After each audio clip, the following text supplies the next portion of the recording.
Update. My 23 female partner 26 male stormed out of our apartment after I told him I couldn't give him the support he wanted because my friend died. Original post. Okay, so it's totally okay if you go to your partner to talk about things that are upsetting you. Same for them coming to you. I get it. It's normal to do that.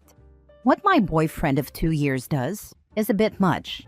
Literally, we were having a completely normal conversation. We were talking about a TV show we really enjoy after I'd just gotten off a 12-hour shift.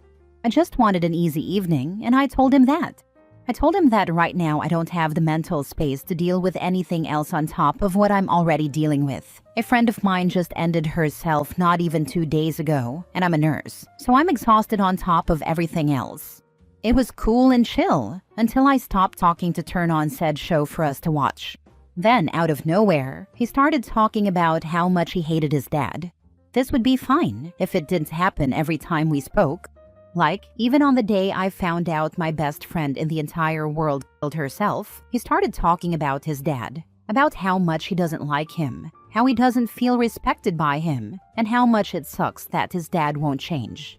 I get it. Not having a good relationship with a parent is hard, and I give him the space to talk about it usually, but I just can't handle it right now. Literally, I got off the phone with my friend's sobbing mom, and I was in a weird, foggy headspace where nothing felt real. I told him what was up, he said sorry and hugged me, and then not even 15 minutes later, the same conversation that we've had a million times came up again. I ended up just sitting there, barely paying attention, while he talked at me for over an hour before I excused myself and took a bath. I told him very bluntly tonight that I really just need a few days to mentally recover, and I don't believe I'm in the space to comfort him the way he needs. And he totally flipped out on me. He called me a bitch, told me I was completely selfish, and that he needs to talk about his dad so he doesn't obsess over it. He told me I don't understand what he's going through, because I never had a dad in my life to begin with. I got defensive because that comment hurt my feelings, which made everything worse. I told him that, yeah, I didn't have a relationship with my dad, but I don't spend every hour of every day talking about it. He ended up screaming at me that I need to shut my freaking mouth, and he hit the wall beside my head. Then he grabbed his car keys and drove off, leaving me there. He still isn't back. And it's 1 a.m. His location is off. He hasn't returned my phone calls. All I got from him was a concerning text message around 11:30 saying, "You're completely unempathetic to what I'm going through. I hope you think about your actions." I don't know what to do going forward from here. I want to have a conversation with him about all of this when he gets home, but I don't even know where to start. This is the first time in our entire relationship where I've told him I don't have the mental space. This is also the first time in our relationship where he stormed out like this. I feel guilty because I know the relationship with his dad upsets him, and I absolutely shouldn't have gotten defensive, but I just don't have it in me to offer comfort. Is there any other way I can say to him that I don't have the space? Now for the top comments before reading the updates. Leave. He's abusive. Next time it could be your face, not the wall 2 inches from it. That's abuse. Leave. For your safety. Agreed. That's a beaut. And it's scary to think that this could definitely turn violent very quickly. Of note, it also didn't start or stop when he punched the wall. He made the hurtful comment about OP's dad, which is emotional abuse. Then spent the time away from the house, mentally abusing more by saying that OP needed to think about her actions. If it was rude comments in an argument, that would be bad. But the stuff after and the hitting part is really, really bad. Don't have a conversation with him. Leave. He punched the wall next to your head. That's not okay. That is your neon flashing light that he is not a safe person. You do not need to explain yourself to him. You already did. And his response was you yell at you, call you names, and then punch the wall next to your head. Leave his crazy butt. Leave quickly and quietly. The fact she had to specifically say, "Can we have a chill evening please where we don't ruminate on you hating your dad," is insane. And that she felt she had to have a good reason to just chill. He's made her feel obligated to be his therapist 24/7. How exhausting. He's a loser. Mini update. I'm not going to lie. The moment comments started coming in about abuse, I felt sick. Luckily, the panic I felt lit a fire under my butt.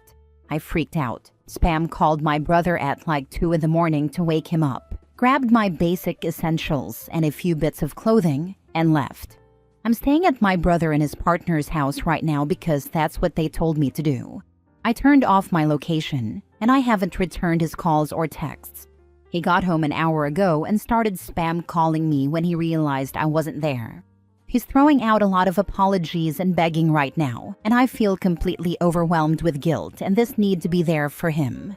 But I don't want to be the thing he hits next. I just want to say I am eternally grateful for everyone here. And I'm grateful for my brother, who was absolutely horrified when I told him what happened and opened his home to me. I'm going to talk to my mom, and we're going to figure out a way to get me out of there and away from him permanently. Thank you all so much again. I'm going to get some more rest. I just wanted to let everyone know I was safe. Now for the second update. Hi, I just wanted to come on here to say one thing. Everyone who said he's abusive was completely correct. These past 48 hours have been nothing short of a nightmare. My now ex-boyfriend started with extremely apologetic texts, telling me how he never meant to react like that he'll get therapy, that he'll do anything if I just come back home. Once those didn't get a response, he started getting desperate. There were a lot of threats of self-harm. He told me he needed me to drive him to the mental hospital because he didn't trust himself. At that point, I called him and told him I'd call a welfare check for him, but I wouldn't be driving him anywhere. Then he got mean, telling me that I should consider myself lucky that he loves me because no one else ever will. He accused me of sleeping around. He told me that my friend ended herself because I neglected her, just like I'm neglecting him. That broke me. I told him that we're done and that I need to come get my stuff, so he needs to be out of the apartment. I also told him that I wasn't coming alone and that my brother and his partner were coming to help me. I went to get my things earlier today while he was at work. He trashed my apartment. There were holes in the walls. He destroyed all my clothing. He tore up photos. My makeup is ruined. Anything that he thought might have sentimental value to me is destroyed. I took photos of everything. I don't know what to do about the damage to the actual walls of my apartment or what to do about the lease. I'm thinking of filing a protective order against him in case he starts showing up at my job. I'm just done. I'm checking out for a while and I'm going to focus on restarting and getting myself back together. Definitely get a protective order. Notify the police and apartment management of the damage to the apartment and yourself. Do not let him know where you're staying. Yeah, you need to file a report as soon as possible. I'd honestly press for charges against him, and your landlord may wish to do so too. Do you have renter's insurance? If charges are pressed against your ex, insurance may be willing to reimburse up to a point. The way guys like this stay hovering at about a 20 in terms of anger and violence, and then immediately ramp up to 110 when their chosen target/victim/plaything decides not to put up with it anymore, is truly terrifying. Yeah, no kidding, the deadliest time in an abusive relationship is when you try to leave. He gets obsessive about his father, unless he obsessively talks about his father all the freaking time. And if he's destroyed her apartment, next call needs to be to the police for destruction of property. He needs to carry that weight. I obsessively talked about my mom a lot, but I absolutely hated that I did that. I stopped doing it at some point and I'm so glad I have that weight off my psyche. But if someone had asked me to stop talking about her, I wouldn't have blamed them. I've called the police to make a person manipulating people by threatening self-harm go to the hospital. 10 out of 10 recommend. They either mean it and therefore need it, or they get to spend 72 hours explaining to strangers they didn't mean it for like $30,000. I did the same with my abusive boyfriend when he drove off, drunk and threatening to drive into a tree. Zero regrets for calling the cops. I would have called them even without a suicide threat. He was over drinking and driving limits in our country. I also gasped when I read. Then he got mean, telling me that I should consider myself lucky that he loves me because no one else ever will. Because that same a-hole said those exact words to me. Same ex punched holes in the wall of every house we lived in too. It's like there's an abuser playbook or something. Last story. I think a nap ruined my marriage to my husband. Original post. I, 28 female, am married to 30 male. I've been married for under a year but with my husband for 6. We have a 3-month-old little girl who's fantastic. I'm a first-time mom who's a stay-at-home mom. My husband works from home. My husband's not dumb, just emotionally inept sometimes. I've had a lot of resentment building since I was pregnant. His mom tormented me through my pregnancy by talking about miscarriages, stillbirths, and saying dead baby to me every time my husband wasn't around. She denied it. He sympathized with me, but nothing was ever truly done. Since I gave birth, my husband's just been clueless. When I was in the hospital recovering, he would go home and sleep and leave me all alone because the couch was uncomfortable. I had to call him 20 times to get him to wake up and come back to the hospital because I was lonely. Then when we left, he was asking me to carry things to the car with him. The nurse had to tell him I shouldn't be carrying anything. I'd just given birth. When we got home, he complained about his lack of sleep. I was struggling, learning how to nurse. He was my cheerleader through nursing. I have to give him credit there. As the first 2 months went by, I was consistently bawling about how sleep-deprived I was while he was getting 8 to 10 hours of uninterrupted sleep every night. It caused a lot of fights because I couldn't hear him tell me he was exhausted without having a meltdown. Then his mom would come over, and they'd leave a huge mess for me to clean on more than one occasion. He complained about the basement being messy, so I helped him lift things and clean it up. It caused me to start bleeding heavily, and my doctor told me I shouldn't be lifting anything heavy. This is a point of contention because my husband continuously asked me to help him lift heavy things, and I couldn't, so he'd get annoyed. Then he'd complain about it all day. Now we're at month 3, and I think my marriage is over. We've been distant ever since the baby arrived, and I haven't wanted to have sex or be affectionate. My husband has been asking if I'm all right a lot, and I say I'm fine. I don't know what else to say, but I feel miserable and tense up every time he walks into the same room as me. Today, he was on my case about walking our dog. I'm so exhausted from exclusively breastfeeding, and I don't have the energy to walk her. I had been up since 2:30 a.m. with my baby and just couldn't handle anything else on my plate. So he whined and moaned about doing it, but promised me I could nap. I snapped and reminded him that I haven't slept a full 8 hours in months. He got pissy and stormed off. He avoided me the entire day and locked himself in his office. I spent the rest of the day randomly breaking down in full-blown sobs because I was so tired. 11 p.m. hits, and he hasn't come out of his office, so I finally break and go get him. He gives me the cold shoulder and I just break down. All the lack of support just broke me. I told him I hated him, I wish I could go home, and I even mentioned divorce. He calmed me down and apologized for being selfish. When I asked what he did all day, he said he napped. He napped the whole day. While I was struggling to keep myself standing, he was napping. I broke down. I cried and cried.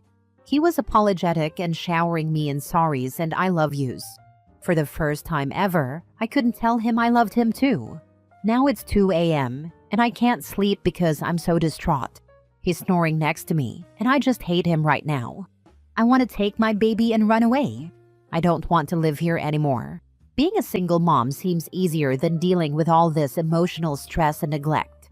What am I supposed to do? I just can't believe I'm ready to leave him all because he took a nap. Now for the top advice before reading the update. Oh man, this is classic. When you finally divorce him, he will be shocked, and you will be relieved. Men like this are emotionally stunted and can't empathize properly until you're literally breaking down and forcing them to care. Then you get apologies, but there won't be change. Talk about exhausting and unsustainable. Personally, I would run. Maybe leaving, even if it's for a break, could be a wake-up call, though I doubt sustained change. He is incredibly selfish. That's way beyond being emotionally inept. His sorry and love words mean absolutely nothing. Do you have family that you and your child can go to? I moved to his home state on the other side of the country away from my family. Text them right now, so you don't second-guess yourself in the morning. Tell them it's an emergency and you need help. Also, sorry, this really sucks. Now for the update.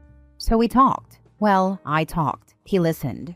I told him I couldn't do this anymore and that something needed to change immediately, or I was going to go back home and take my baby with me. He stared at me, confused, but then realized I had 2 bags packed by my dresser and was ready to leave. I finally was able to articulate all the resentment that had been building, his mom's cruel and careless behavior, feeling abandoned at the hospital and now at home. How it feels that everything falls onto me so he can bring a paycheck home. I realized after saying all this that I hadn't really told him how I was feeling. I just continued to bottle it up. He was defensive at first, and I gave him one warning. If this conversation was filled with excuses, I'm walking out. So he stopped and truly listened. He was genuinely remorseful. He only said sorry once at the end, and he meant it. Then he started asking me what I needed him to do. We made a plan, and I finally feel like I can breathe a little easier. He has dog walks handled indefinitely. Mother-in-law is banned from the house, and to have no contact with me or my baby. Once my husband's off work, I'm off duty for the day. I'll still breastfeed because I want to do that. I get a lot of fulfillment out of it. And if you saw the way my baby pats my boob when she nurses, you would too. Her big hazel eyes are like a drug. I'm typing this while soaking in a warm bath. I've been promised the weekend to decompress and sleep to my heart's content. I'll pump instead of nurse this weekend, and we have a stash of frozen milk he's planning on using. He knows what needs to be done, her routine, how much to feed her, so I know he's capable. I can actually hear him unloading the dishwasher right now. We're planning on doing something as a couple one day each weekend, so I don't feel like just a mom. I can be a person too. We're going to go to couples counseling, and I'm going to start individual therapy. He's already in therapy. He didn't have a dad who showed him what love looked like. He had an adult toddler as a father who threw tantrums and verbally abused him and his mother.